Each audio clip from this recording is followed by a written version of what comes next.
Chers amis, j'ai désiré ajouter quelques mots à ce qui avait déjà été enregistré pour cette vidéo, parce que j'ai réfléchi que peut-être en m'écoutant, vous aurez eu l'impression que je m'attachais essentiellement aux citations d'Ellen White, au moins autant, si ce n'est davantage, qu'à la Bible, à l'Écriture sainte.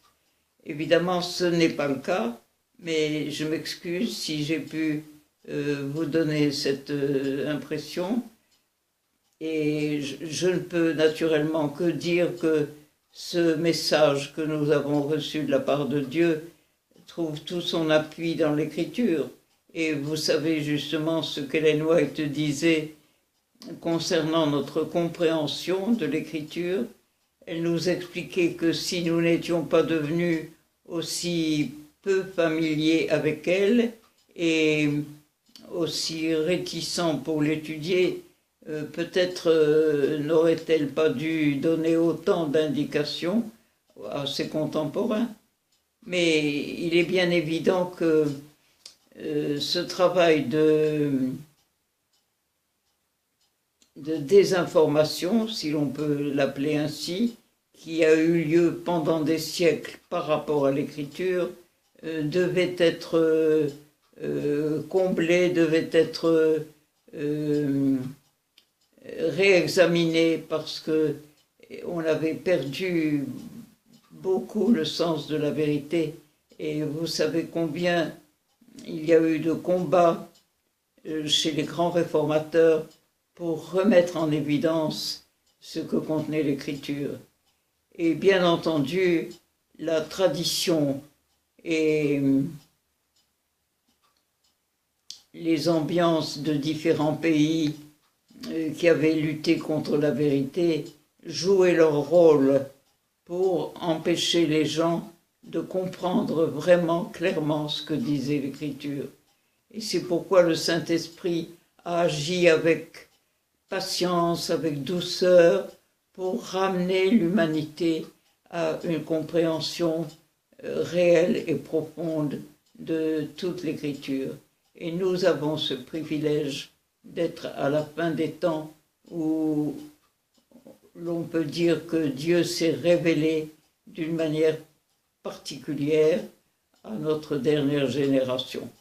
Je vous inviterai, entre autres choses, à relire l'épître aux Éphésiens, et dans cette courte épître, il y a des richesses extraordinaires, et nous y voyons comment Dieu précisément s'est révélé à son peuple, comment déjà l'apôtre Paul avait compris le plan de Dieu pour la rédemption des hommes d'une manière très spéciale.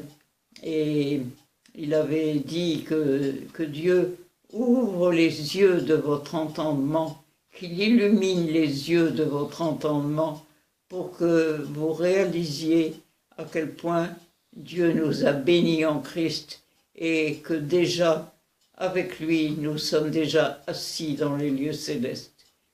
Ce qui est important, c'est évidemment de comprendre que ce plan de la rédemption a été un plan décidé depuis avant la fondation du monde.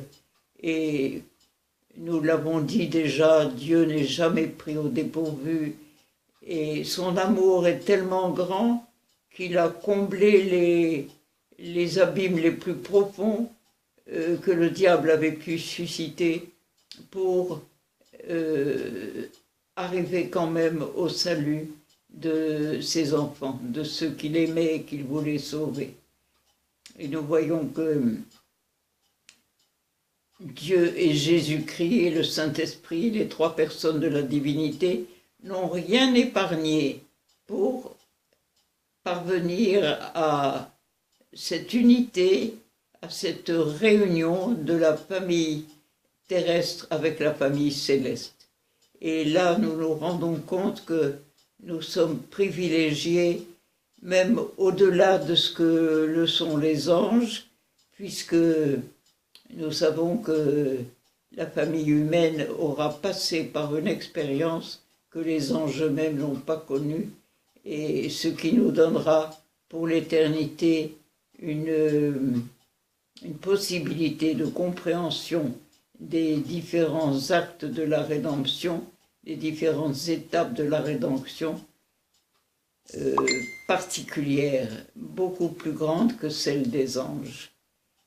Donc nous pouvons bénir Dieu de ce que, comme nous avons constaté souvent, même dans nos vies personnelles et dans les petits détails de nos vies, Dieu tire du mal à un bien pour ses enfants. Et il est capable, dans les pires situations, de retourner les choses de telle façon que ses enfants soient préservés, soient honorés, soient sauvés et soient bientôt assis avec lui dans les lieux célestes.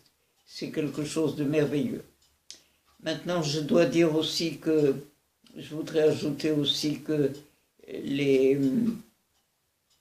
quand nous avons accompli ce travail pour le message de 88, nous n'avions pas prévu toutes les étapes par lesquelles il faudrait passer. Et celles-ci ont parfois été très difficiles à surmonter. Et nous avons en quelque sorte marché pas à pas. C'est vraiment le Seigneur qui nous a pris par la main avec compassion pour nous guider au milieu de bien des difficultés d'ordre soit matériel, soit des difficultés de relation, des difficultés de compréhension, d'abondance du travail, quelquefois aussi de maladies qui risquaient de nous empêcher de continuer ce travail. Mais nous avons vu d'une manière tout à fait évidente que le Seigneur était là et que jamais il ne nous abandonne.